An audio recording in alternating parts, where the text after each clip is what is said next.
Hello everyone, Ariam here, and welcome back to another episode of Extinction Event. Today, we're talking about the national symbol of the United States of America, the bald eagle. You'd think that a national animal, and one that has such pride associated with it, would be protected from nearing extinction, but you would be wrong. However, being the national animal does come with certain perks in relation to conservation efforts. Bald eagles are sea eagles. They feed mostly on fish that they usually catch directly from the water, although if you are a fisherman in areas like Alaska, they have become somewhat akin to seagulls and might steal your catch directly off your boat. For a few more basic fun facts before we get to the conservation part of the video, the bald eagle builds the largest nest out of any bird in North America. In fact, the largest nest can be up to 13 feet deep, 8 feet wide, and over a ton. That is a lot of sticks. Bald eagles are also not born bald. Sort of. They're bald in the sense that they're born without primary feathers, just fuzz. But they aren't born bald in the sense that their first plumage does not contain that striking white head that is so iconic for the species. And it's also not an immediate change, where after one molt, it goes from being juvenile looking to being adult looking. This is a very slow process and has some really cool intermediate stages where the birds look like they almost have piebaldism. Once those white head feathers have finished growing in, the eagle has reached sexual maturity, which usually occurs around 4 to 5 years old.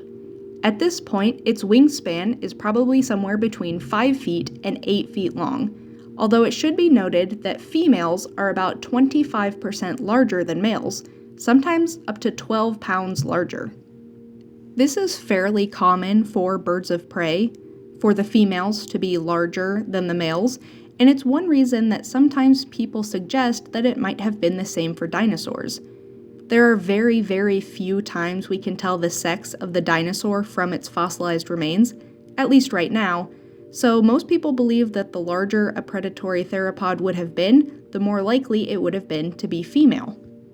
In some cases, scientists have been able to tell the sex of individual specimens of fossilized dinosaurs, and it doesn't seem like this is always the case, but it is still something that could be possible, as we never know if a fossilized dinosaur is fully mature or the typical size for its species.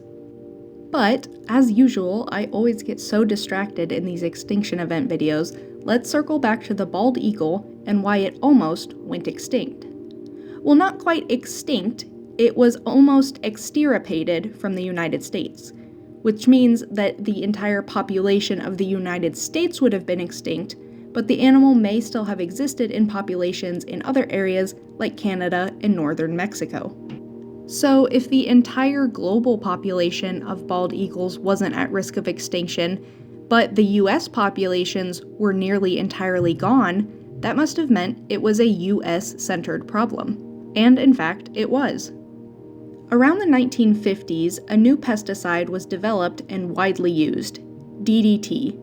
And if you've never heard of DDT, that's because it was very much banned later on. This pesticide was very good at its job. It killed bugs like you wouldn't believe, but it also had some unintended side effects. DDT would not kill an adult bald eagle, but as it got into the ecosystems around them and eventually into them through their diet, females stopped being able to produce healthy eggs because the DDT messed with their calcium processing. Eggs were laid with shells that were much too thin, leading to easy breakage and not enough protection of the fetus inside from the outside elements, so most baby eagles died before they could make it to hatching. The saddest part is that the eggs were often so fragile that they couldn't withstand the weight of the adult eagles incubating them. Both parents, the male and the female, are very involved in the rearing of the chicks. Both of them would incubate the eggs, but every time they tried, they would break their own eggs and kill their own babies. DDT was the main cause of the violent bald eagle decline. A few other common factors like hunting, pollution, especially with lead bullet casings, also contributed, but DDT was really the main villain here. From a population of 300 to 500,000 individuals, by the 1950s there were only 419 breeding pairs left, so less than 900 breeding adult birds in the entire contiguous United States. Seeing a decline like that can be mostly pinned on a single thing, DDT, is crazy. And it also makes you look at those pictures of people playing in DDT mist a little differently. Honestly, I'm amazed any of us survived the 1900s. But this story has a very, very happy ending. Starting with the 1918 Migratory Bird Treaty, and then other various protection acts, and, later, the banning of DDT, bald eagle populations have rebounded so well. In fact, in 2007, the bald eagle was taken off the concern list entirely, and today, more than 300,000 individual birds are estimated to exist in the lower 48 United States, meaning that they have recovered back to their original numbers. Of course, I have to ruin the mood a little bit because I'm mean, but it should be noted that bald eagles got a little bit of golden child privileges here. This bird is a national symbol of the United States. Once it started declining, people definitely put up a bigger fuss about it than you would see from other species that aren't considered as important or as vital to the image of a country. Such an amazing recovery is so rare, and honestly a wonder to behold. This year alone, I've seen 5 bald eagles, and I live in the Midwest United States. When I was little, I could go years without seeing any, and now it's fairly common. Not common enough to not be excited about it, but definitely more common than it used to be. The combination of the popularity of this animal alongside the fact that its main risk was from a single thing, DDT, meant that it had really good odds for recovery. It had popularity that led to lots of protections, and its one single main risk factor could easily be removed. This is a privilege that very few species get.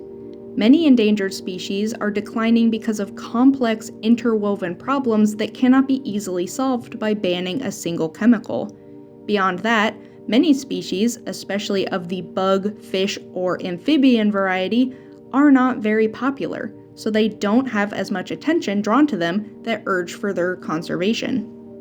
But I'll step off my pedestal because the bald eagle population rebound truly is a sight to behold, and it's worth celebrating, even if it's a bit of a privileged bird. So think of that success and the very fun fact that bald eagle noises in movies are almost always from hawks, not bald eagles, because the eagles sound like squeaky toys. Think about those things and remember to smile.